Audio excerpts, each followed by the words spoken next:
La estación total. Este instrumento realiza mediciones de ángulos a partir de marcas realizadas con discos transparentes. Las lecturas de la distancia se realizan mediante una onda electromagnética portadora con distintas frecuencias que rebota en un prisma ubicado en el punto a medir y regresa tomando el instrumento el desfase entre las ondas.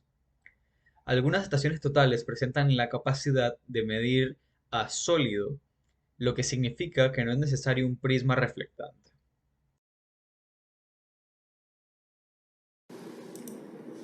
Como ya sabemos, la estación total es una herramienta electro-óptica que se utiliza con frecuencia en el campo de la topografía y cuya operatividad está basada en una tecnología electrónica en la que viene incorporada un distanciómetro y un microprocesador a un teodolito electrónico. Asimismo, como con el tiempo el teodolito fue reemplazado por la estación total, cada día la tecnología avanza más, dando origen a instrumentos cada vez más automatizados y precisos.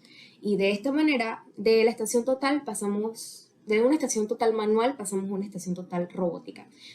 El uso general de la estación total se basa en el cálculo de azimutes y distancias y el replanteo de puntos de manera sencilla y cálculo de coordenadas en el campo. Ahora, una estación total manual es muy utilizada hoy en día en el campo de la topografía todavía. Esta se distingue por presentar un operador, por ser operada con una pantalla electrónica a la cual el operador debe añadir prismas reflectantes para así obtener un mayor rendimiento, puesto que a pesar de que esta es electrónica, no es automática. Estos equipos tienen un punto débil, ya que a pesar de todos sus beneficios, no son resistentes a los cambios drásticos de clima. Por otro lado, también existe entonces la estación total robótica. Esta es una herramienta con la particularidad de buscar el objetivo por cuenta propia, haciendo un recorrido hasta encontrarlo, siendo la más completa que se puede encontrar en el mercado. En la actualidad, esta mide grandes distancias con una precisión inigualable y a su vez tiene la capacidad de captar imágenes que pueden ser empleadas para incorporar dentro de los trabajos realizados.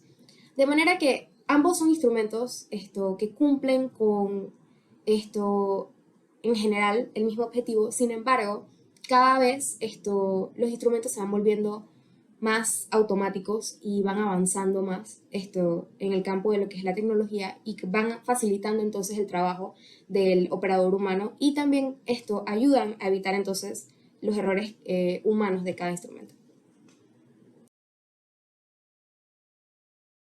La comparación entre LIDAR, GPS y dron. En LIDAR la capturación de datos es más rápido, también es más fácil recopilar datos desde mayor altura, tiene una mayor rapidez también y no se ve afectado por distorsiones. El GPS se ha utilizado en topografía, también es bueno porque te da la elevación desde donde se encuentras y en los drones facilita el trabajo, el tiempo, también abarata costos y es una mayor tecnología que facilita la capturación de datos en lugares de difícil de acceso o de riesgo.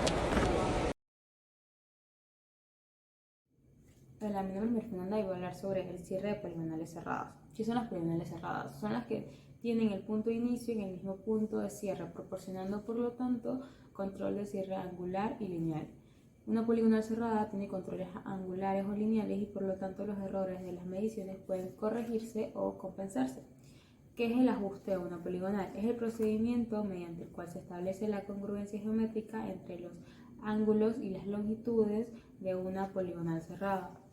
Para la compensación se requiere que los errores que contenga estén dentro de las tolerancias específicas.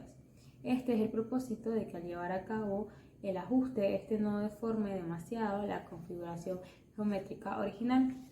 Está el cierre angular y el cierre lineal. El cierre angular es en el cual el recorrido se realiza en el sentido de las manecillas del reloj y los ángulos resultantes son los ángulos externos. Y la fórmula para el cierre angular teórico equivale a que la suma teórica de ángulos externos es igual a 180 grados. Esta suma teórica nos sirve para darnos cuenta qué diferencia existe en la sumatoria de ángulos hallados en el trabajo de campo para hallar finalmente el cierre angular.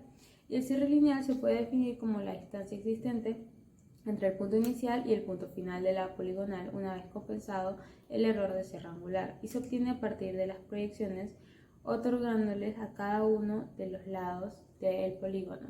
Gracias.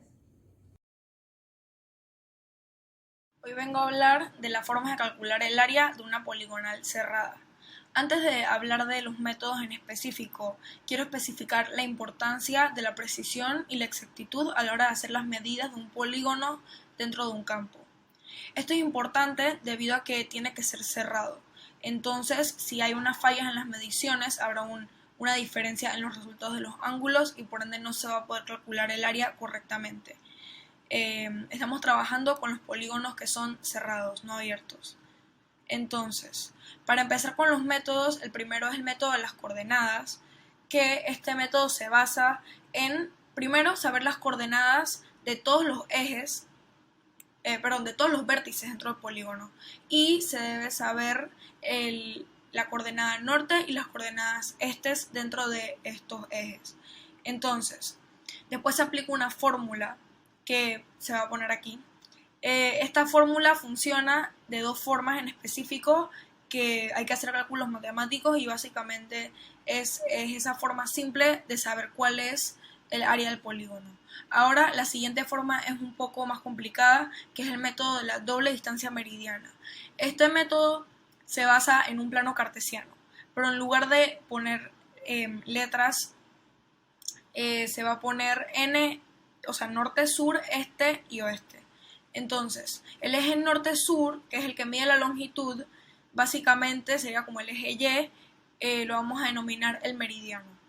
Y el eje X, que sería EW, que va midiendo la latitud, se llama paralelo.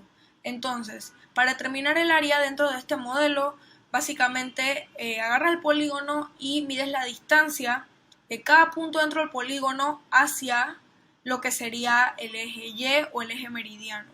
Entonces eso es una distancia, la primera distancia, pero como este método se llama la doble distancia, hay que sacar otra distancia, y esa otra distancia se saca midiendo la distancia resultante entre la unión de cada punto, básicamente.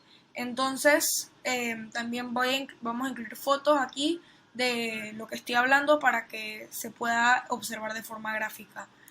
Después de esto se multiplicarían todas las longitudes entre cada una dentro de cada punto y después se suman los puntos, se dividen entre dos y así es como se saca el área.